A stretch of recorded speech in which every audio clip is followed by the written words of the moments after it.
mukjizat terjadi di tengah-tengah kami.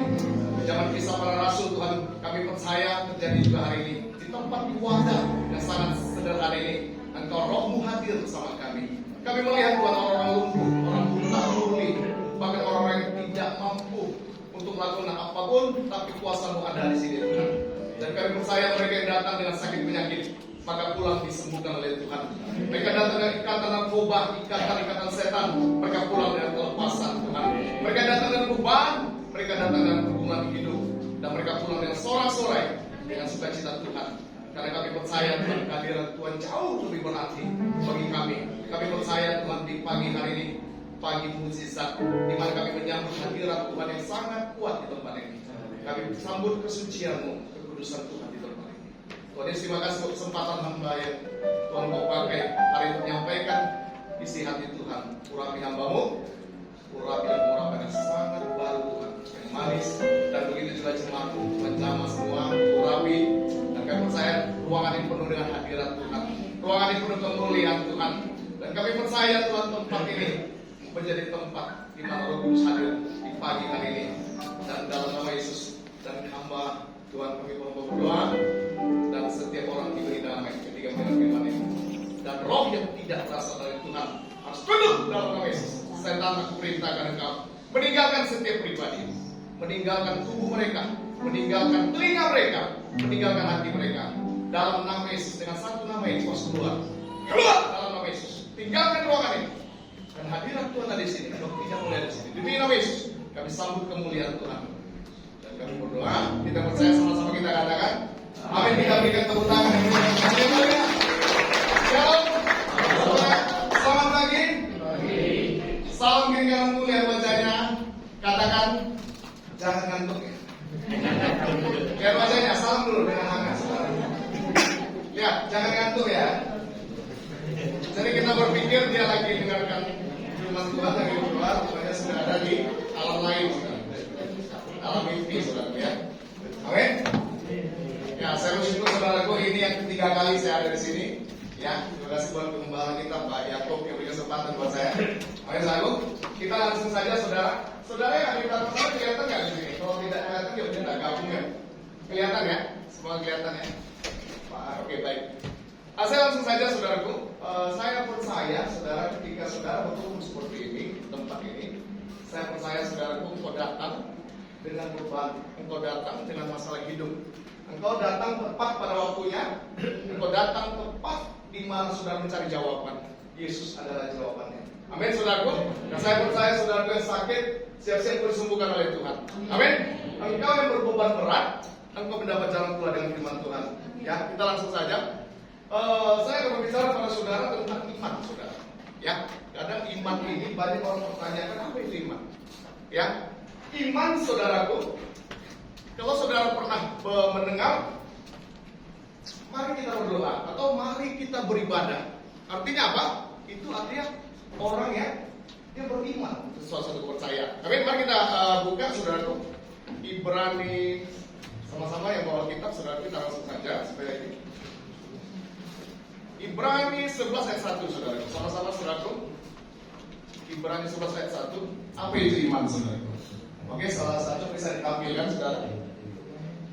Oke, ya baik. Sama-sama kita baca firman Tuhan ini dengan kuat, dengan suara yang penuh dengan iman pagi hari ini. Oke, baik. Sama-sama kita baca. Iman adalah dasar dari segala sesuatu yang kita harapkan dan bukti dari segala sesuatu yang kita lihat. Nah, saudara perhatikan, iman adalah dasar. Berarti saudaraku ada dasar. Oke? Kalau saudara melihat satu rumah sebelum dibangun, harus ada apa dulu? Dasar, saudara. Ya, sama-sama katakan sama saya dasar. Dasar. Jadi harus ada dasarnya. Ketika ada dasar, pondasinya, maka rumah itu akan siap dibangun. Nah, saudara datang di tempat ini, ada dasar untuk saudara datang. Karena apa? Iman adalah dasar dari segala sesuatu yang kita harapkan. Apa yang saudara harapkan di pagi hari ini, maka itulah menjadi dasar saudara datang di tempat ini. Amin. Mungkin ada orang berkata, mungkin pagi hari dari rumah sudah berkata, Tuhan, saya sakit ini, saya harus sembuhkan. Mungkin ada sebagian orang berkata, Tuhan, ini beban begitu berat, saya mau ada jawaban. Berarti saudara punya dasar untuk datang. Amin. Iman adalah dasar, berarti harus ada dasarnya dulu saudaraku ya. Nah, ketika saudara ada dasar yang saudara harapkan, berarti ada bukti saudaraku. Dikatakan bagi saudaraku, saudara coba lihat. Iman adalah dasar dari segala sesuatu yang kita harapkan, dan bukti dari segala sesuatu yang tidak kita lihat. Saya tanya saudara, bagaimana mungkin kita berharap sementara kita tidak melihat? Saya tanya saudara, saudara mengharapkan sesuatu, tapi itu seolah-olah itu tidak, saudara belum lihat gitu, ya. Berarti harus ada buktinya, saudara. Nah, ketika saudara beriman, ada dasar untuk beriman, berarti ada bukti dari segala sesuatu yang tidak kita lihat. Nah, apa yang tidak kita lihat? Berarti sesuatu yang tidak kita lihat, tapi kita berharap untuk sesuatu yang tidak kita lihat. Contoh, saudara sakit, saudara berharap untuk sembuh. Berarti ada saudara harapkan sesuatu, tapi saudara belum sembuh. Tapi ada bukti yang saudara yang tidak lihat tadi, ada bukti bahwasanya itu akan saudara dapatkan. Contoh, saudaraku, saya pernah mendoakan seorang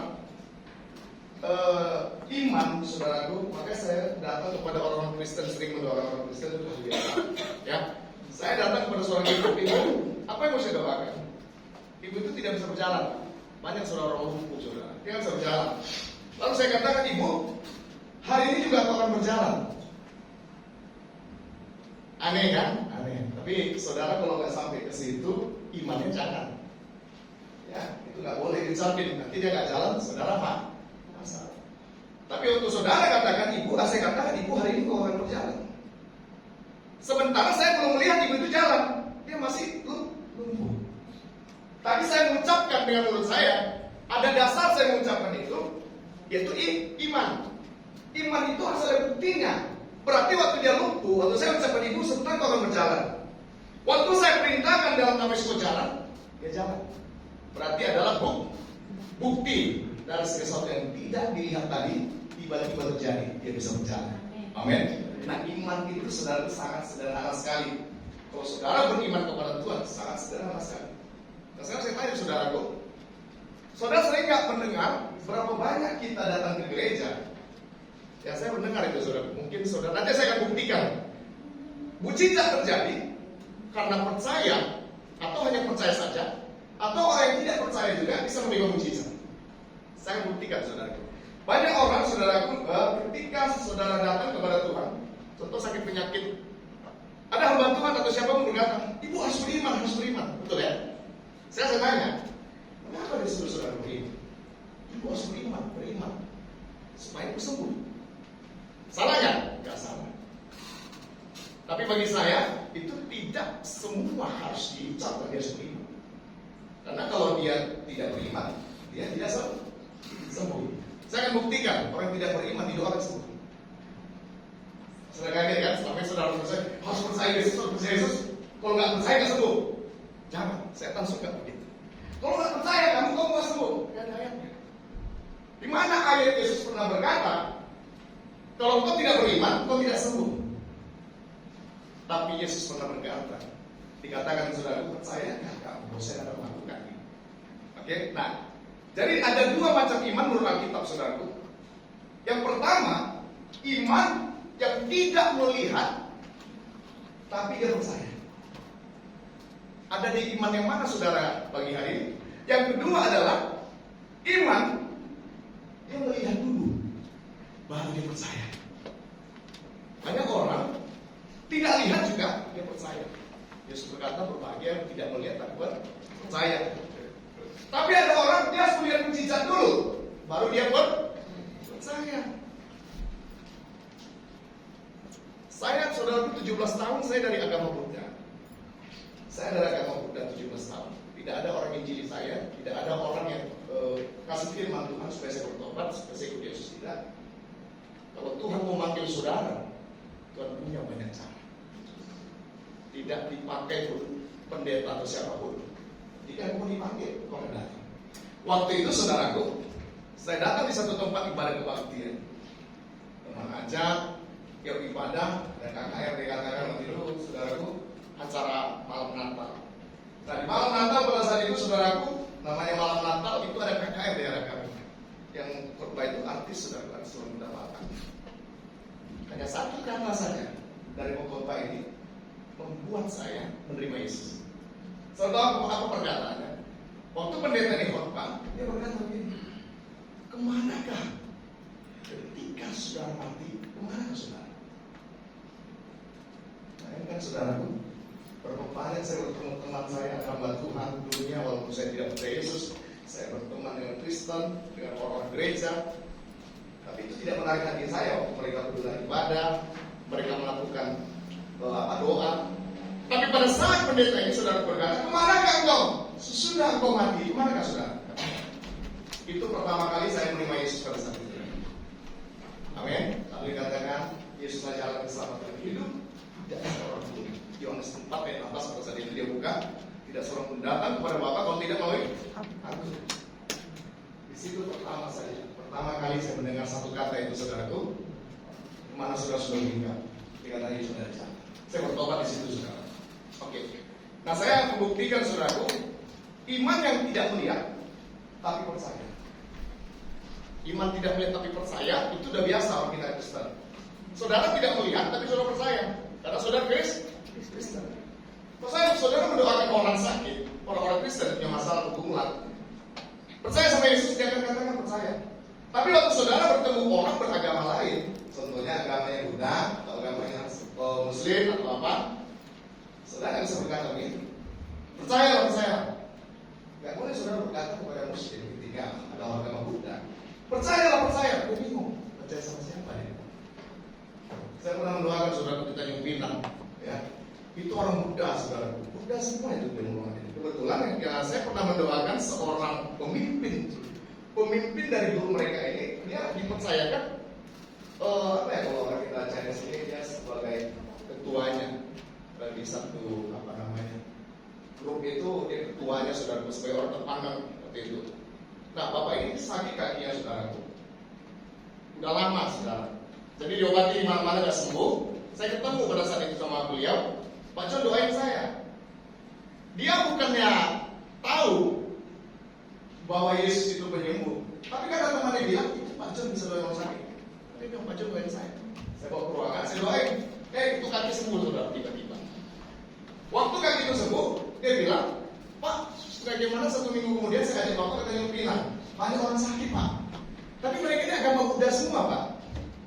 Ya nggak apa-apa Pak, saya siap. Nah, waktu kami berangkat, saudaraku sampai ke sana, McD Bapak itu saya masih bawa hotel. Saya bingung saudaraku. Saya sampai ke hotel itu, saya lihat itu orang banyak saudaraku. Orang kita Chinese ini yang lumpuh, yang sakit-sakitan, mereka datang semua di situ.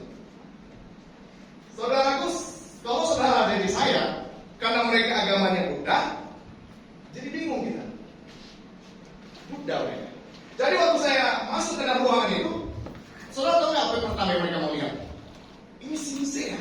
Singse ini obatnya pakai apa ya? Kok nggak ada bawa apa-apa? Nggak ada bawa alat, nggak ada bawa jarum suntik atau apa? Saya cuma bawa kitab ini. Saya masuk. Waktu saya masuk, pertama saya katakan cuma simpel. Karena saudara nggak bisa berkata kepada orang Kristen seperti ini. Saudara percaya Yesus menyembuhkan, mereka katakan amin. Tapi kalau ini, saudara kalau katakan Yesus menyembuhkan, mereka bingung. Yesus yang mana? Yesus siapa? Mereka nggak kenal. Mereka mau melihat, baru percaya. Ya. Jadi orang luar sana dia harus lihat dulu mujizat. Salah nggak? Salah. Maka Yesus membuktikan mujizat di tengah banyak orang. Lalu ada yang sakit. Saya sampaikan firman, saya bingung. Biasanya kan kalau saya ada orang Kristen, saya kata Shalom, saudara, apa kabar? Atau Tuhan Yesus berkati saudara. Kalau ini tidak bisa. Cuma simpel waktu saya katakan begini, waktu saya bawa kitab.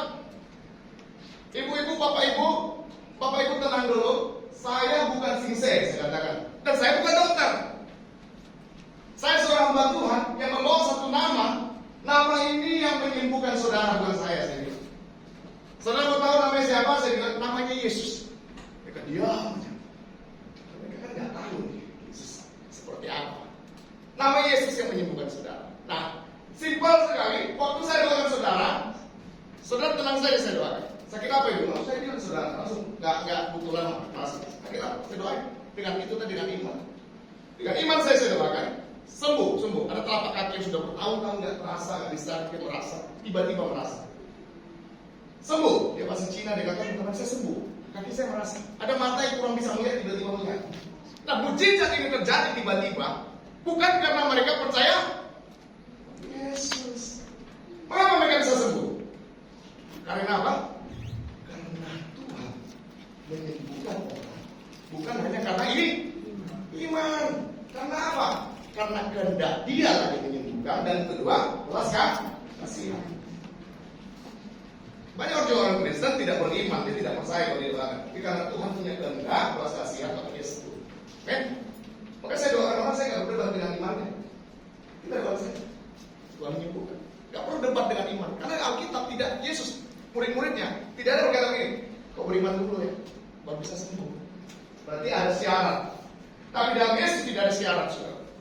Kalau saudara sakit, saudara punya pergumulan, punya masalah, tidak ada syarat. Tanpa syarat datang kepada Yesus. Hanya kasihlah yang Yesus berikan kepada saudara. Amin. Siapa yang sakit di pagi hari? Coba kata. Ada yang sakit di sini? Bapak sakit, Ada yang sakit lagi sini? Nggak ada ya. Semua baik-baik ya. Yang sakit hati siapa? Saya percaya bersisa. Amin. Ada dua penyakit sebenarnya. Yang pertama sakit fisik, fisiknya sakit. Yang kedua, penyakit apa? Jiwanya sakit. Tadi saya kalau bilang siapa sakit jiwa sudah marah. Ya kan? Dan sakit fisik siapa? Karena kan saya bilang sakit jiwa saya masih sudah marah. Tapi jiwa saudara ini perlu disembuhkan. Saudara pernah nggak ketemu sama orang? Sedikit-sedikit marah, ketemu marah. Kita mau ngomongnya marah. Murah tersinggung, sedikit tersinggung. Lihat aja, kok lihat gua tersinggung. Sakit jiwa. Kok jiwa sakit jiwa? Marah. Padahal itu betul-betul sakit jiwa itu, sekedar ada sakit jiwa. Saya di sini ruangannya tidak ada, saya percaya. Saudara mau dilihat, makin oke ya. Makin dipandang, makin senyum. Jangan makin dipandang, kok lihat gue? Jangan. Ya, saya jadi takut kalau pendeta kalau ngomong gini kan. Kok lihat gue? Jadi saudaraku harus disembuhkan jiwa saudara. Ketika jiwamu sembuh, akan mengikuti kesembuhan fisik. Maka Tuhan menyembuhkan itu sepaket. Banyak orang fisiknya sembuh, jiwanya tidak sembuh. Nanti penyakit yang sama itu kembali. Mengapa? Karena setan cuma takut cuma satu. Ketika ada kesembuhan jiwa, setan sangat takut. Kalau kesembuhan fisik sudah sembuh, 2 hari kemudian penyakit yang sama akan datang. Kenapa? Karena setan tahu jiwanya tidak sembuh. Ketika jiwamu dipenuhi dengan hadirat Tuhan, dipenuhi firman Tuhan, dipenuhi kuasa Tuhan, maka setan tidak menyentuh tempat itu. Maka fisikmu tidak sendiri bisa sembuh. Ada orang tidak didoakan, dia bisa sembuh sendiri. Mengapa? Karena jiwanya sembuh. Amin. Nah itulah saudaraku, maka dikatakan dia melihat dulu baru percaya. Yaitu iman Thomas pernah berkata begini. Waktu murid-murid yang lain saudaraku melihat Yesus waktu sudah bangkit, Yesus datang menampakkan diri pada mereka. Dia menampakkan diri pada mereka pada saat itu saudaraku. Dikatakan saudaraku, mereka bertemu kepada Thomas, mereka berkata, kami sudah melihat Tuhan. Thomas bilang apa? Sebelum saya lihat tangan yang berlubang paku yang dipaku dengan lambung yang ditusuk, saya nggak percaya. Kata Thomas. Jadi tiba-tiba waktu Thomas berbicara seperti itu, saudaraku, pintunya terkunci di ruangan itu, jendelanya terkunci. Sekarang saya tanya, tiba-tiba Yesus datang di situ. Nah, sekarang saya tanya, dari mana Yesus masuk? Ibu, setelah ini saya tanya, Yesus masuk dari mana? Pintu terkunci, jendela terkunci. Waktu mereka berbicara tentang melihat Tuhan, Thomas tidak percaya. Tiba-tiba Yesus datang tiba-tiba, seperti sulap gitu, dia hadir. Sekarang saya tanya, Yesus masuk dari mana? Sebelah sini saya tanya nih, kita saya tunggu. Yesus masuk mulai mana Pak? Pintu terkunci, jendela terkunci. Yesus masuk dari mana? Ibu? Dari atas. Dari atas mana? Dari atas itu ada ini, plafon. Kan kira plafon dia. Dari mana masuk? Hah? Coba logika. Pintu terkunci, sama seperti pintunya terkunci kunci jendela atau kunci, tiba-tiba Yesus seperti seperti hadir di depan kita. Dari mana Yesus masuk? Kalian tahu sih? Yesus masuk mulai mana? Kalian tahu nggak, saudara? Saya ajari saudara. Kalau ini saudara bicara kepada orang lain agama, mereka bilang kita sesat. Karena hanya hantu saja, setan saja yang bisa muncul seperti itu bagi mereka. Maka saya bilang bagi orang kita yang percaya, kisah itu tertulis, Yesus hadir tiba-tiba muncul begitu. Kita juga percaya. Meskipun kita tidak melihat dan kita tidak ada di sana. Kalau saya ada di sana, waktu itu saya bilang, Yesus, kau masuk dari mana? Bapak masuk dari mana? Kita tanya dia. Zaman dulu, itu beda zaman dulu sama sekarang. Kalau sekarang pertanyaan lebih banyak daripada percaya. Kalau dulu tidak. Kalau orang yang mujizat dia harus percaya. Kalau sekarang tidak, ditanya. Jangan-jangan palsu. Ditanya, palsu enggak gitu. Pertanyaan lebih banyak daripada percaya. Tapi kehadiran Tuhan secara fisik, dia bisa hadir dimanapun secara fisik. Tapi kalau Pak Gembala kita hadir tiba-tiba di rumah saya secara fisik, ditutup kunci, dia hadir, saya pasti bilang dia hantu. Kenapa? Gak mungkin. Kan dia manusia. Lalu, tiba-tiba saudara-saudara saya lah yang saya kenal, saya lagi tidur, dia muncul tiba-tiba. Hantu. Saya muncul ini. Ya. Saya percaya saudaraku, kehadiran Tuhan di dalam hidup saudara tidak akan pernah saudara tinggal. Oke? Yesus bisa hadir di rumahmu, gereja ini, meskipun dia nggak ada secara fisik, tapi banyak orang melihat dia secara fisik. Berapa orang yang merasa kesaksiannya? Itu saya percaya. Walaupun tidak melihat, tapi kita percaya, saudaraku. Itu iman, saudara. Nah, saudaraku, mujizat Tuhan terjadi ada dua, saudara. Yang pertama, itu saya bilang tadi, karena iman mujizat terjadi. Saudara, kalau ada masalah hidup, sudah beriman pada Tuhan, itu akan jadi karena sudah beriman. Nah, makanya saudaraku, kalau orang tidak percaya Yesus, tidak percaya mujizat, dia harus lihat dulu. Saya cerita mujizat di banyak saudara. Di banyak perumahan saya datang, itu orang sudah kumpul, saudara, rumahnya kumpul, kerasukan.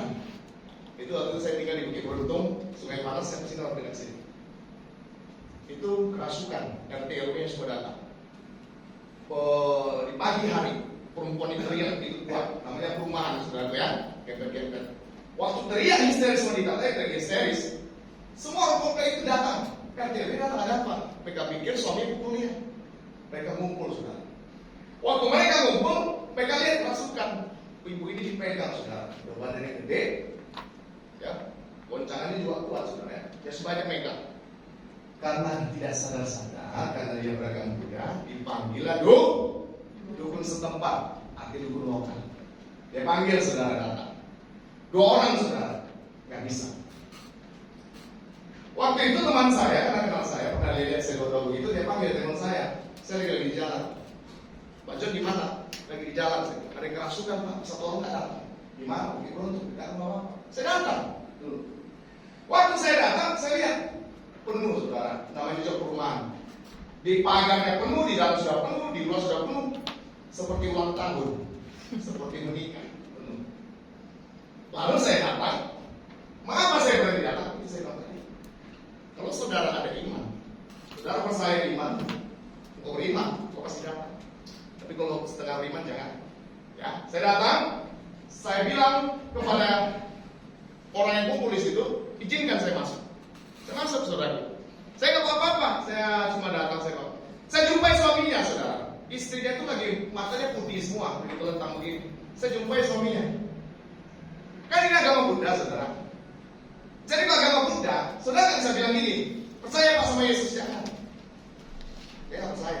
Tapi waktu itu saya bilang, Pak, saya akan tolong istrimu, tapi mau nggak Bapak sebut saja namanya?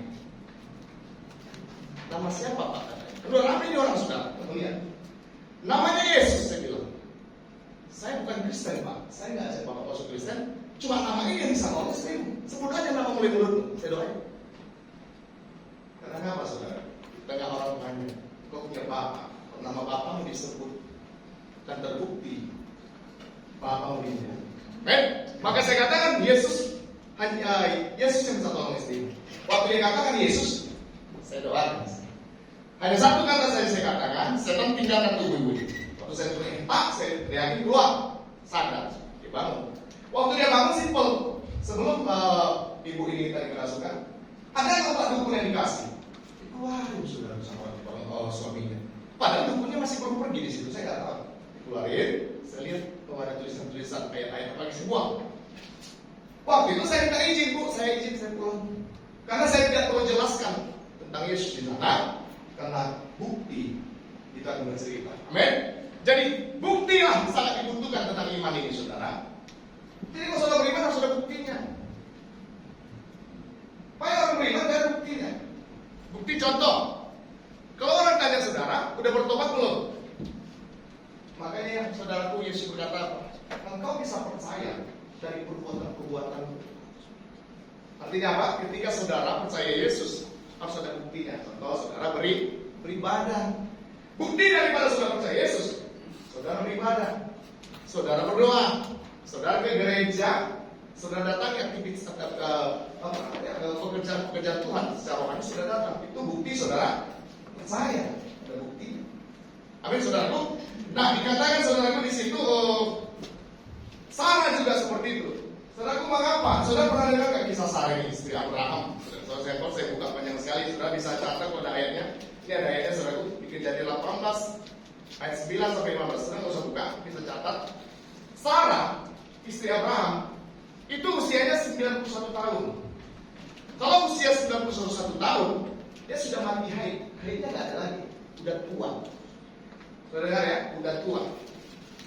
Nah, tiba-tiba malaikat Tuhan datang kepada Sarah yang 91 tahun tidak haid lagi, sudah mati haid. Dan malaikat Tuhan berkata begini, engkau akan melahirkan seorang anak. Karena dia tidak percaya, karena usianya 91 tahun, dia tertawa. Dia bilang, bagaimana mungkin saya punya anak? Usia saya sudah 91 tahun, suami saya juga sudah tua.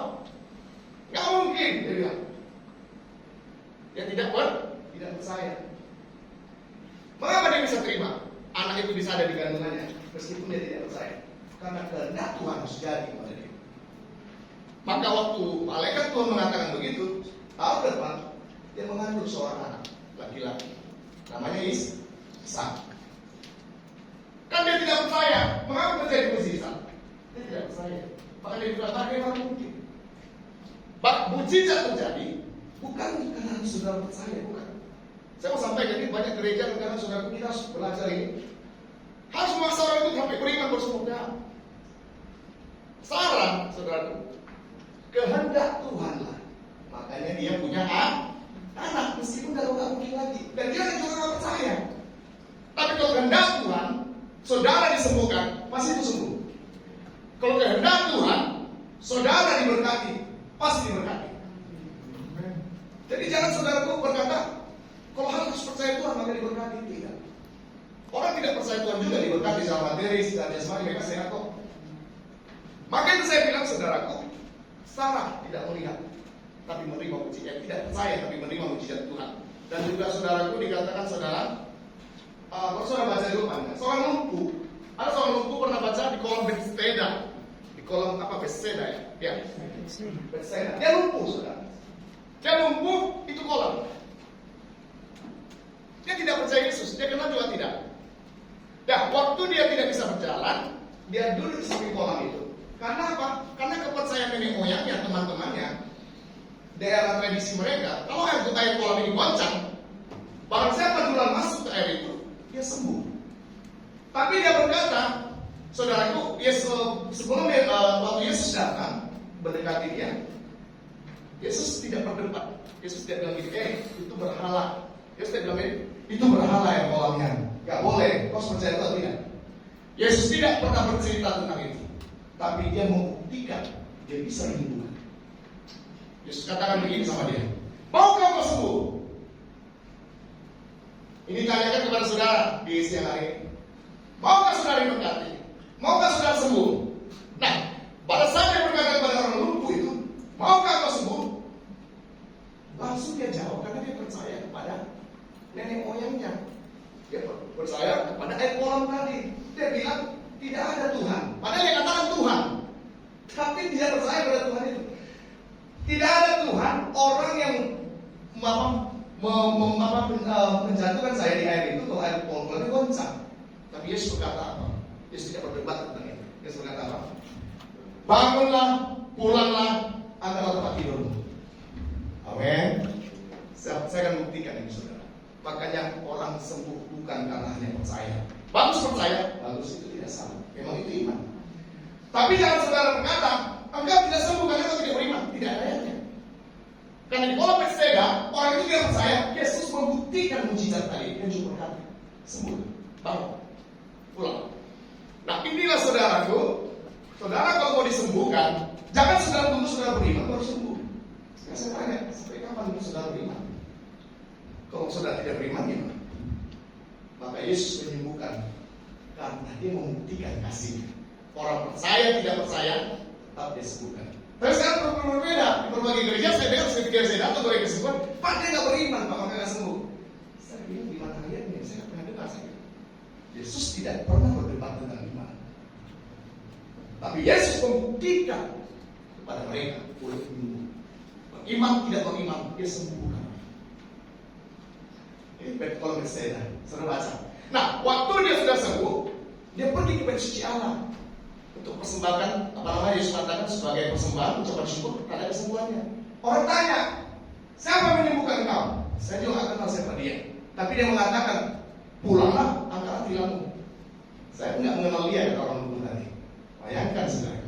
Tapi waktu itu Yesus berkata kepada dia, mau cerita kepada siapa tunjuk mengirim kepada imam, berikan persembahan. Amin. Jadi tempat ini karena kehendak Tuhan, meskipun saudara kurang beriman atau tidak beriman, karena cinta Tuhan kepadamu itu melebihi imanmu atau melebihi apapun. Amin. Saya sih saudara yakin, sudah mengerti ya. Jadi jangan saudaraku harus percaya. Memang harus percaya, tapi tidak semua orang seperti saudara percaya. Tapi mereka meminta Anda mujizat itu terjadi. Amin saudaraku. Nah tujuannya jelas saudara. Jadi Tuhan menyembuhkan itu karena kehendaknya. Tujuannya jelas. Mengapa Tuhan sembuhkan dia? Itu kehendaknya. Ada tujuan yang jelas. Jangan saudaraku tidak ada tujuan, maka contoh begini. Contoh seorang tukang becak. Ini ya iman saja saudara. Maka saudara doa itu nggak dijawab-jawab karena doanya tidak kehendak Tuhan itu. Paham ya? Mungkin banyak orang kalau berdoa minta kaya itu semua itu rata-rata. Tapi kehendak Tuhan nggak saudara kaya? Saya tanya. Kehendak Tuhan nggak saudara kaya? Kehendak Tuhan nggak saudara kaya? Kenapa nggak kaya-kaya? Karena kehendak Tuhan. Setiap saudara doa Tuhan Yesus berkati bisnis saya, berkati usaha saya berhasil, Tuhan jadi saya menjadi kaya raya. Saya bukan ekor jadi kepala. Sampai tua nggak dapat di doa aja jauh. Berganti lagi anaknya setori, anaknya sambung lagi doanya Tuhan Yesus terima kasih ya berkati bisnis saya berhasil, sukses saya kepala rekor. Nggak dapat kekayaan. Ganti lagi satu hari cucunya juga lagi besar. Doanya juga turun-temurun seperti itu. Tapi nggak satu pun yang kaya. Sekarang saya tanya, kehendak Tuhan nggak saudara kaya? Oke, saya ganti. Kehendak Tuhan nggak saudara sembuh? Kehendak Tuhan. Oke. Kehendak Tuhan nggak saudara kaya? Siapa bilang? Cuma angkat tangan. Kita sering. Nggak usah malu. Kita sering. Siapa mengatakan kehendak Tuhan saudara kaya? Ada yang bengong nggak apa-apa, setengah aja kan tangannya kalau dia bengong, kaya dan tidak jadi tinggi saja nggak apa-apa. Emang itu. Kalau tinggi sekali dia yakin sekali. Kalau nggak dekat tangan, dia bilang begini, gua memang udah nasib begini nggak kaya. Saya memang begini dari dulu, takdir memang kejam. Nah, ya berapa orang angkat tangan kehendak Tuhan kaya? Nah begini saya katakan, berkat saudara, berkat saya dengan Pak Yakub ini berbeda.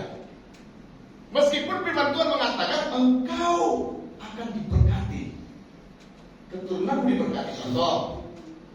Tapi Pak Yakub ini diberkati, profesi kami sama, kegiatan kami sama. Tapi contoh ini diberkati, saudara, sampai kaya raya. Saya tidak sebiasa-biasa. Sekarang saya tanya, adil nggak Tuhan? Adil nggak Tuhan? Adil.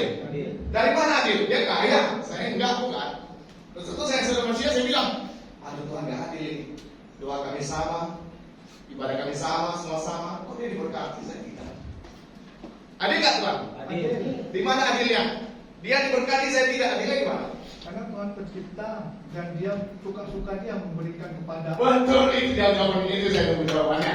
Jawabannya cuma satu ini undangan saudaraku. Jadi suka-sukanya Tuhan, saudaraku, saudara sangat Tuhan. Maka dalam suka-sukamu Tuhan, suka-sukamu Tuhan, artinya apa? Suka-suka Tuhan. Seorang bapak, dia punya anak 5, ya? Dia kaya, anaknya 5. Ada 3 orang anak yang diam saudara. Dia kasih berkat. 2-nya dia biarin. Salah bapak enggak itu? Atau salah anaknya? Tidak. Makanya saudaraku, ketika saudara belum menerima hal itu dari Tuhan, itu namanya rezeki tertunda. Belum waktu Tuhan, belum tiba waktu Tuhan. Ada 2 orang saudara saya pernah doain, sakitnya sama, sebenarnya sembuh, dia nggak sembuh. Kalau saya tidak nggak sembuh, saya nggak tahu, bukan saya penyembuh. Memang kan itu alasan nama Tuhan supaya lepas ya, dan saya penyembuh. Tapi sebenarnya saudaraku, saya tahu karena berkat Tuhan tidak pernah sama. Tidak akan pernah sama. Makanya anugerah, hidup ini anugerah. Kalau kau melihat teman seimanmu kaya, diberkati, usaha bisnisnya berhasil, kau tidak, jangan kecil hati. Karena ukuran kekayaan bagi manusia itu materi, bagi Tuhan bukan. Tahu nanti ya? Ukuran manusia kan materi kan, saudara kaya itu ukurannya. Ada caranya, bagi Tuhan tidak, itu sampah. Maka dikatakan saudara punya emas, kekayaan. Di surga tidak arti itu sampah. Karena lantai yang dikatakan saudara, lantainya saja itu emas yang tidak terhitung saudara. Ketika sudah ijazah surga itu dikatakan di Alkitab di Wahyu itu tanah itu tumbuh dari emas. Jadi emas saudara yang sebetul genggam ini, yang masalah itu tidak ada sampah sana. Yang paling bawah di rumah itu. Karena sini tempat ini tanah yang emas. Dindingnya sudah permata yang tidak ada bandingannya, tidak ada harganya seperti di bumi. Berarti ya, jadi ukuran kekayaan bagi Tuhan itu bukan uang saudara. Karena kalau saudara Tuhan ukurannya uang, berarti Tuhan itu tidak adil. Tuhan melihat di gereja, ini banyak persembahan orang makin berkati gitu. Tidak saudara. Amen. Jadi bukan uang sekarang. Ya, kata kiri kananmu, berkat Tuhan bukan hanya uang setiap tahun. Kalau engkau bisa tersenyum kepada saya, itu juga berkat. Amin. Saudaraku, nah selanjutnya saudaraku, itu yang saudara harus percaya saudara, bahwa Tuhan ini saudaraku Tuhan yang adil, bukan hanya memberkati satu orang atau tidak berkati, tapi dia adil. Amin. Nah saudaraku, jadi gini saudaraku, mengapa Tuhan membawa kita kepada mujizat? Mengapa Tuhan membawa kita kepada hal-hal yang ajaib? Karena Tuhan punya rencana. Saudara diberkati, usahamu berhasil, sukses, ada tujuan yang ada supaya itu jadi berkat. Amin saudaraku. Jadi kemanapun saudara pergi, saudara jadi berkat. Mungkin engkau tidak punya materi, sebagai orang-orang punya materi, tapi engkau punya kepintaran. Contoh, engkau bisa bicara, pandai. Orang punya materi, dia tidak punya waktu untuk mengabarkan berita baik tentang Tuhan. Engkau tidak punya materi, engkau punya banyak waktu untuk ketemu orang-orang bercinta dengan Yesus. Karena hal kerajaan Allah itu bukan karena makanan dan minuman. Karena apa? Karena cinta dan masyarakat. Kau berikan izin para orang. Seperti yang saya di Pak Purbani. Saya kalau diam-diam saya selalu sama Bapak ini. Dia diam-diam dia kadang-kadang panggil kembali berkunjung ke orang, dia doain orang. Saudara tahu nggak? Inilah Yesus mau dalam kerajaan Allah. Yesus mencari orang seperti ini. Memang tampaknya bagi orang, ngapain ya itu kegiatannya? Tapi Tuhan memang itu dia mau. Amin. Jadi kekayaan bagi dia seperti itu saudara. Supaya saudara paham sini ya. Ya. Jadi saudara Tuhan punya tujuan. Katakan kiri kanan, katakan Tuhan punya tujuan atas hidupmu. Yang sama berkatnya. Amin. Jangan kecil hati. Amin. Saudaraku.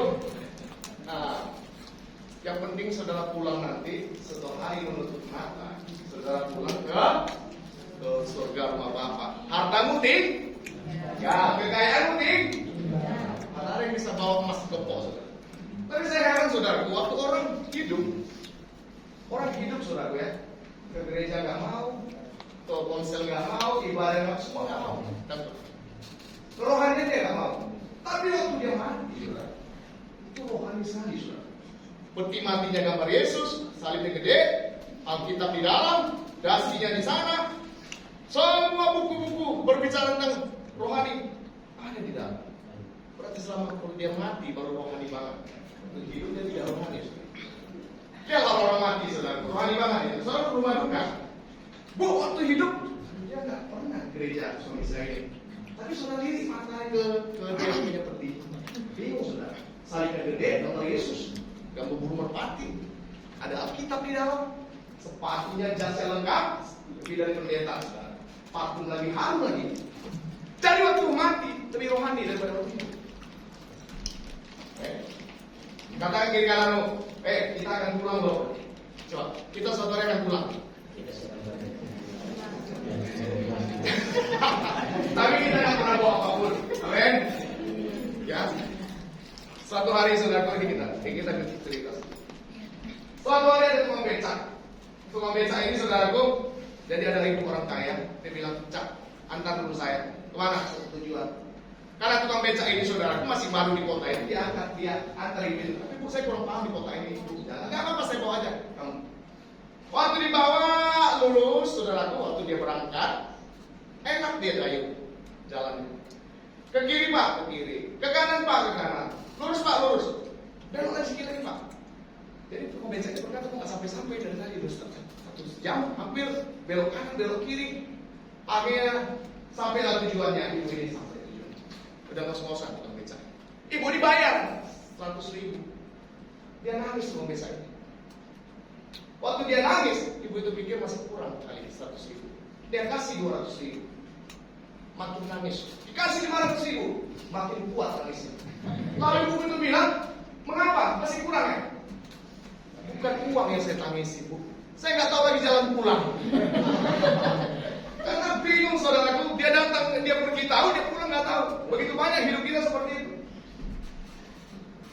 Kita datang ke bumi tahu, pulang nggak tahu kemana. Kita tahu kemana pulang ya? Ke rumah bapak, apa namanya ke rumah bapak ya? Datang tahu, pulang tak tahu. Jadi tukang becak tadi saudara, dia pergi oke, dia pulang nggak tahu jalan pulang, bingung.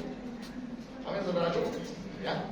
Saya percaya di siang hari ini saudaraku, menjelang siang ini, Tuhan itu tidak melihat iman saudara, tapi dia melihat kasihnya dalam diri saudara. Amin saudaraku, ya. Ini yang terakhir saudaraku. Nah saudaraku, banyak orang sama seperti orang yang di kodam Bethesda tadi ya, bisa ngucapin ini, ya di kolom tadi. Dia percaya kalau air tarik kolom itu goncang, dia masuk, dia sembuh. Mengapa dia nggak percaya Yesus? Karena belum pernah ada yang memberitakannya. Banyak saudara, sebelum saya doain orang di mana, sebelum saya datang, pasti sudah ada obatnya. Obat dari dukun. Dari mana tadi obat? Dari dukun. Pak, dari dukun ya. Karena nggak sembuh-sembuh mereka datang ke dukun. Karena tidak ada kesembuhan. Nah, kepercayaan seperti kolom Bethesda tadi, kalau dia harus air kolam itu menyembuhkan, dia kalau nggak dijatuhkan dia nggak sembuh. Itu kepercayaan dulu, saudara. Ya saudara kalau ada di sini datang beribadah, saudara sama dengan orang yang lumpuh ini di kolom Bethesda, saudara masih percaya kepada roh leluhur, kepada kepercayaan, saudara bertobat, saudara tinggal. Banyak saudaraku ya saudara masih percaya, walaupun sudah ke gereja, waktu pagi-pagi bangun tangannya gatal, dia gatal. Waduh, dia bilang sama suaminya, ini akan dapat uang hari ini. Dapat uang saudaraku di kanan saudaraku, ini akan dapat uang ini. Kalau memang gatal, tangan kiri bisa dapat uang. Yang kaya duluan itu orangnya kurang, jadi kurang. Tangannya gatal terus, uangnya banyak terus, dia gatal terus dia, jadi kurang. Waktu kedip matanya kedip saudaraku, orang tidur kedip saudara, gerak-gerak denyut-denyut. Hari ini ada yang mau terjadi apa ini? Bisa saudaraku. Ini kejadian apa nih? Suami saya kemana ya? Dan mulai ragu semua saudaraku. Mulai hilang buyar kepada Tuhan. Karena dia percaya, ini dulu mama dia bilang, bapak dia bilang, gerak-gerak gini. Kalau sebelah kiri, gerak-geraknya, itu akan melihat sesuatu yang ini. Tapi ini ada bencana kok sebelah kanan dia. Wah, takut saudaraku. Padahal baru pulang gereja. Ya, saudaraku, kepercayaan seperti itu jangan kita percaya lagi. Nah, inilah kepercayaan kita selalu kita warisi, saudaraku ya. Oh saudara, zaman sekarang dia Kristen banyak juga. Mobil tabrakan, di jalan raya tabrakan mobil, orang ramai. Dia nyusul. Yang dia tolong bukan orang yang tabrakan. Dia lihat berapa nomor PP. Nomor PP. Apa sana dulu PP ini berapa ini PP? Wah, 4 angka ini PP. Dia pikir pulang dia pasang togel, angka ini saudaraku. Padahal baru pulang gereja dia Kristen, saudara. Bukan orang celaka yang ditolongin dulu, orang celaka semua mati mau hidup, dia pinggir dulu, BP berapa BP? Pasang togel besok, nah, dia pikir begitu saudara. Ini kepercayaan begini tinggalin saudara. Amin. Suatu hari ada cerita, ini kisah nyata saudara, ini bukan cerita, kisah nyata. Waktu itu saya memimpin ibadah seperti ini. Jadi ada 2 orang suami istri yang masih dari Buddha, berapa hari Buddha itu, baru berapa hari Kristen, dia dari agama Buddha. Jadi suami istri ini di depan. Saudara mau doakan maju ke depan. Kemudian datang saudara, dia gandeng suaminya, suaminya gandeng dia kuat. Apa mau didoakan Pak, Ibu saya? Doakan Pak katanya, supaya rumah tangga kami diberkati Tuhan. Dan kami semakin mengasihi. Saya doakan saudara, yang namanya hamba Tuhan kita doakan. Waktu pulang dia ingat. Tadi waktu saya khotbah, saya buka Amsal 3 ayat 3. Pulang saudara. Dia pasang, dia bilang sama istri, pendeta tadi bilang ayat nomor berapa ini? Amsal 3 ayat sekian. Dia pasang malam-malam saudaraku. Suami dia pasang. Ayat firman Tuhan saya katakan tadi. Tapi angin bin ajaib saudaraku. Besok nomor itu keluar saudaraku. Nomor itu keluar saudaraku. Dan nanti saya kebetulan ada apa? Betul-betul keluar saudara. Temannya datang sama saya. Temannya, Pak John, pagi-pagi gila katanya. Wah, itu manusia katanya. Suaranya dari ibadah. Pak John doain. Jadi kan Pak John ada buka ayat itu. Amsal sekian ayat sekian. Dia pasang Pak John, dapat 3 angka Pak John. Wah, mereka ketawa-tawa, mereka bilang begini sama teman-teman. Itu pendeta memang betul-betul pendeta mujizat. Pendeta tidak bisa disaksikan lagi. Di masa Cina dia bilang kalian ada masalah pun datang ke sana. Ada rezeki nanti. Pendeta mujizat saudaraku. Dapat 3 angka. Lalu besoknya saya ibadah, dia datang. Pak John, shalom.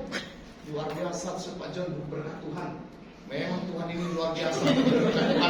Dalam hati saya sudah tahu karena dikasih tahu Pak Alik tadi. Berkat Tuhan yang mana dalam saya ini. Lalu bilang, Pak, ini kan bulan Natal Pak, saya mau sumbang pohon Natal Pak. Gede nanti Pak di sini Pak, boleh nggak pohon Natal? Lalu saya bilang, Bapak dapat rezeki. Saya kan tanya, saya nggak langsung bilang, Bapak dapat rezeki dari mana Pak? Kok mau sumbang pohon Natal? Itu kemarin Bapak itu khotbah. Saya tanya istri saya, dia khotbah Bapak pendeta itu khotbah apa? Khotbah Amsal sekian, ayat sekian. Saya pasang Pak malamnya Pak. Dapat keluar besok Pak katanya. Dalam hati saya, ya ampun, saya bilang saja, Pak, kalau untuk sumbang pohon Natal, jangan dulu Pak, ditunda dulu. Kenapa ditunda? Jangan. Karena saya bingung ini, belum pernah seumur hidup saya khotbah di mana-mana. Ayat khotbah saya pasang togel malamnya. Kamu dapat berapa ini? Dosa kita Pak, nggak boleh ini Pak. Ini nggak terjadi dalam gereja, nggak boleh Pak. Jadi karena dia muda, saya nggak berdebat, saya diam saja. Kalau saya bilang begitu, dia pun diam, saudara. Nah, ini orang-orang kepercayaan seperti ini, ya. Jadi kalau di sini masih ada kepercayaan seperti ini, yuk kita tinggalin. Amin. Contoh, kalau dulu kepercayaan kalau duduk di pintu rumah, di depan pintu maghrib atau wanita duduk di depan pintu anak gadis, dikatakan apa? Lambat jodoh. Saudara tahu nggak? Adik saya kadang-kadang tinggal di kampung dulu. Sering sore duduk di depan pintu karena anginnya segar. Kepercayaan mama saya selalu bilang, nanti kamu dapat jodoh, kamu dapat jodoh. Kamu saudara tahu nggak? Yang duluan menikah siapa? Dia belum menikah sudah. Laku sudah. Jadi kepercayaan seperti ini jangan lagi dipercayai saudaraku. Maaf saudaraku ya, dulu waktu kami sekolah. Waktu sekolah itu saudara, ketika kalau orang tua saya bilang begini, kalau perlu sakit, kamu mau BAB di tengah jalan, kan jalan dulu nggak ada seperti sekarang, sebelum ada koplet. Waktu sakit perlu di tengah jalan, kok jangan bingung dia bilang, apa itu mah? Kau kantongi batu. Kalau sudah datang di sini, kau kantongi batu, kau cari batu. Batu apa? batu kerikil aja cari. Besar sebesar mana? Karena kita nggak tahu masih anak-anak, kita tanya sebesar mana. Dia bilang pokoknya batu kau kantongi saja. Kalau hati saya itu sudah terbelak sudah kepepet, sudah nggak mampu lagi nahan. Saya pikir kok batu kecil nggak mempan ini, batu gede aja. Saya pegang batu gede, saudara saya bawa, ampun, makin berat batu yang makin sakit, saudara. Jadi inilah kepercayaan kita. Waktu hamil dipasang gunting di sini, nanti supaya setan mau halus gak sentuh, kasih gunting. Lagi hamil, itu nanti guntingnya keluar ketusuk gimana? Masalah. Ini kepercayaan harus kita tinggalin. Dulu waktu datang kupu-kupu ke dalam rumah, wah, ini ada tamu ini. Kalau dia anak muda, waduh, itu bonus siapa itu datang nanti muncul. Karena ada kupu-kupu. Nah sekarang sudah tinggal di kota, jangan dia kupu-kupu, lalat juga nggak ada kupu-kupu di rumah. Saudara mau datang bertamu sudah ada handphone. Saya cak dulu, Pak, saya mau mampir ke tempat Bapak, ya. Gak perlu kupu-kupu datang. Ini kepercayaan dari moyang kita, saudara. Dan banyak kepercayaan lain lagi, saudara. Apalagi saudara bersiul malam hari nggak boleh, katanya. Bersiul. Siapa yang tahu di situ artinya apa?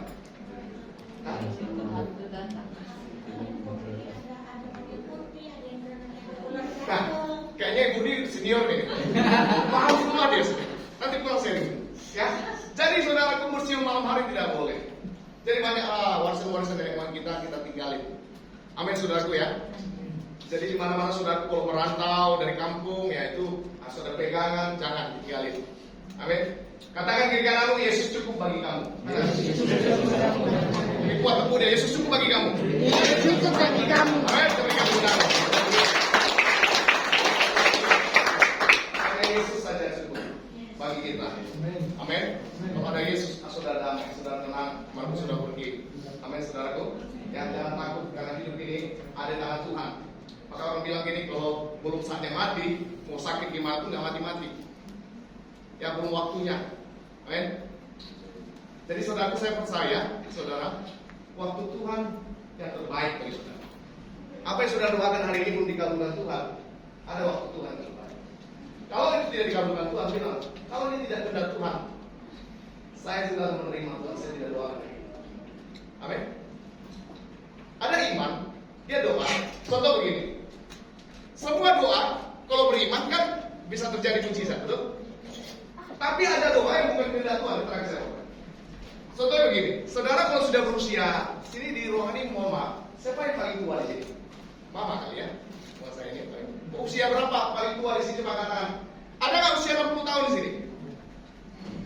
Bapak 60 tahun ya, 60 tahun ke atas ada ya. Nah, kan saudara selalu bilang, nggak ada yang mustahil kalau kita doa, mujizat masih terjadi. Kalau beriman tidak ada yang mustahil. Tapi menurut saya mustahil nggak? Itu mustahil saudara. Contoh begini, saudara sudah berumur 60 tahun atau 70 tahun. Lalu saudara sebagai contoh saudara seorang ibu, umur saudara 60 tahun. Lalu saudara berdoa seperti ini, Tuhan Yesus, karena saudara lihat sekarang banyak saudara operasi plastik di mana-mana, saudara lihat, waduh cantik-cantik mereka. Saya tidak perlu, saya punya iman, saya percaya Yesus. Yesus pasti buat saya muda. Lalu dia berdoa, saudaraku, Tuhan Yesus tolong buat saya wajah saya muda, seperti 20 tahun, saudara. Kira-kira menjawab gak doa itu? Umurnya 60 tahun, tapi dia beriman, dia percaya sekali mujizat terjadi. Imannya ini dijawab Tuhan nggak? Terjadi nggak? Tidak. Mengapa? Karena itu tidak ada Tuhan. Mengapa? Tiba-tiba suaminya lagi kerja, dia pulang ke rumah, dia panggil istrinya, Mama, yang muncul anak 10 tahun. Kamu siapa? Saya istri kamu, dia bilang. Ini bisa kacau dunia, saudara. Kamu siapa? Dia bilang. Saya istri kamu.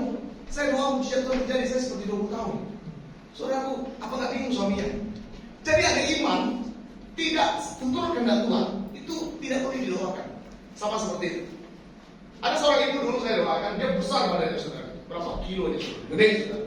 Ada 100 kilo dia kali. Waktu saya mau doakan kan, itu pengejar kan mau pegang belakang saudara. Karena gede dia. Berdua, langsung tolak-tolakan. Ini kok jatuh di bahaya bisa pikir. Lalu saya geram. Pak, woi, pegang betul. Ibu tuh lagi tutup mata, dia kan polos saudara. Dia mau doa mucizat. Apa yang mau doakan ibu? Doakan saya Pak John supaya saya langsing. Gimana mau langsing saudara 100 kilo saudara udah mati sana dosen saya lihat dia makan saja saudara ampun di ulang tahun dia makan sudah 3 piring. Ini gimana mau langsing ini? Oh dia sudah datang sini saya yang mujizat ini saudara bagus. Lalu waktu saya doakan saudaraku. Wah saya sudah tidak lupa saudaraku itu 2 orang saudara terhimpit di belakang saudara. Pak John apa kayak nangka ya gimana mau langsing saya bilang ini apa udah mau langsing gimana mau langsing ini saudara kalau doa supaya Tuhan kehendak Tuhan jadi saudara lakukan juga bagian saudara dan bagian saudara tidak lakukan ya gimana bisa terjadi mujizat saudara amin ya contoh saudara seorang tukang becak dia berdoa Tuhan Yesus beri saya pesawat terbang kira-kira doanya jauh gak? Itu kebecak ini, dia doa Tuhan Yesus beri saya pesawat terbang. Dia doa sampai 10 tahun, dia doa dia percaya dengan iman. Karena dia bilang begini, Alkitab bilang kalau ada pindah sebesar biji sesawi saja, itu belum pindah. Ya lagi pesawat pasti kasih pesawat. Dia doa terus 10 tahun dia dikasih. Kira-kira dikasih nggak? Nggak dikasih karena doanya salah imannya salah. Jadi saudara doakan lagi berdoa apa nih saudara? Kalau saya lagi doa, saudara doa, lihat doamu benar nggak doa ini? Benar nggak doanya? Kalau doanya salah, sudah berhenti. Amin. Jangan saudara setiap berdoa, Tuhan berikan saya, berkati saya supaya saya kaya. Jangan doa itu. Jangan doa itu saudara. Mengapa saya bilang? Kalau saudara doa minta kaya, jangan doa itu. Nanti kalau tidak terkabul, saudara jadi lemah imannya. Tapi tetap doanya seperti ini. Tuhan kalau kau mau, gitu doanya. Berkatilah pekerjaan saya. Saya mau cari berkat melayani banyak orang dengan uang saya. Itu benar doanya. Ada seorang ibu kemarin, asal telepon saya, tiap hari dia bilang doain Pak John usaha saya. Tiap bertelepon saya, Pak John doain usaha saya. Gak ada yang lain saudara. Lalu saya karena saya segan, saya doakan saja. Tapi saya kan kalau kehendak Tuhan, doakan Pak usaha saya. Soalnya dia bilang, Pak kalau saya usaha saya diberkati berhasil, saya sumbang atau ada untuk anak yatim, saya akan jadi seorang berkat Pak. Ini untuk menolong orang-orang yang membutuhkan. Tuhan akan jawab doanya. Tapi kalau dia bilang Tuhan, doakan kau perintah usaha saya, gak ada tujuannya. Sekarang saya tanya, saudara bilang tujuannya apa? Ketika dia doa sudah kayak tujuannya apa? Karena kehendak Tuhan sudah jadi berkat. Sama seperti saudara, kalau saudara berdoa Tuhan berikan saya gedung besar, gereja besar atau apapun itu, tapi harus ada tujuannya. Jadi kalau tujuannya hanya untuk apa? Untuk kapasitas saja, jangan. Amin. Nanti paham ya saudara ya. Rumah juga seperti itu. Saudara rumah kecil, saudara doa rumahnya besar. Tapi tujuan rumah besar itu untuk apa? Saudara tidak cuma berdua atau bertiga. Tapi ketika rumah itu besar, saudara bilang Tuhan kalau ini kau jawab doa ini rumah ini besar, ada berapa lantai, berapa tingkat, saya akan jadikan ini satu lantai ini untuk tempat orang yang membutuhkan dan tidak punya tempat tinggal, saya akan berikan dia tempat tinggal. Mungkin ada 2 ruko, Tuhan kalau kau berikan saya 3 ruko, 1 ruko akan saya jadikan gereja, 1 akan saya jadikan yayasan. Saudara doa seperti itu jawab Tuhan enggak? Dijawab Tuhan lama atau cepat kalau itu motivasi menang. Tapi kalau untuk memperkaya diri sendiri, dijawab Tuhan enggak doanya? Makanya doa saudara tidak jawab sampai hari ini saudara. Paham ya? Suatu hari Yesus bertemu dengan seorang yang baik. Mungkin dari sini tidak ada sebagai laki-laki. Yesus ketemu dia di jalan. Dia bilang, Guru, apa yang harus saya lakukan agar saya memperoleh hidup yang kekal? Yesus mengatakan, jangan membunuh, jangan berzina, jangan mencuri. Dia bilang apa sama Yesus? Dia berani bilang, saya sudah melakukan semua itu. Artinya apa? Baik sekali orang ini. Tidak semua melakukan kejahatan itu. Dia baik, hukum Taurat dia lakukan. Tapi waktu Yesus bilang, jual harta, ikutlah. Dia mau nggak? Nggak mau, karena dia pergi banyak hartanya. Begitu juga lah hidup kita. Banyak kita punya banyak harta, banyak uang kita banyak, harta kita banyak. Tapi Yesus bilang, jual hartamu atau sebagian hartamu orang miskin. Saudara nggak mau. Tapi kalau sudah ditanya, saudara orang baik nggak? Saudara orang baik. Setiap ibadah ikut, kok semua aktivitas gereja dia ikut. Baik, baik. Gak mabuk, gak minum semua. Baik. Tapi balik. Saya pernah, saudaraku, diundang oleh seorang bapak. Ini orang kaya. Kami datang, saudaraku, naik ke lantai berapa ini? Kami duduk, saudaraku, dengan teman saya. Mau doain bapak ini. Saudara tahu nggak? Bukan masalah minuman atau makanan kita datang. Tapi 2 jam kan saya berbicara di situ sampai kering mulut saya. Itu air minum nggak datang. Padahal itu pembantunya duduk soal. Air minum, nggak mungkin saya bilang Pak ada air minum Pak. Kan kita segan, dia mau kenal. 2 jam berbicara, saudaraku, sampai kering lidah. Air minumnya nggak ada. Bayangin, sakit banget. Pelit namanya, saudara. Gak ada kemurahan hati, saudara. Apalagi, saudaraku, ada orang yang paling pelit di dunia. Orang seperti apa? Kalau maaf, saudara, susah tersenyum, susah untuk tertawa. Saudara orang paling pelit di dunia, saudara. Coba lihat ke kanan sini lah. Coba lihat ke kanan. Jangan salah diri, saudara. Ya, jadi pasangan ini. Salah orang. Ya, saudaraku ya. Tertawa ya. Jadi saudaraku ya, tertawa itu juga berkat. Jangan pelit. Amin. Ya, saya percaya saudaraku, di sini firman Tuhan, saudaraku, kita bagi sama-sama. Ya, saya sudah bayar semua sih ya.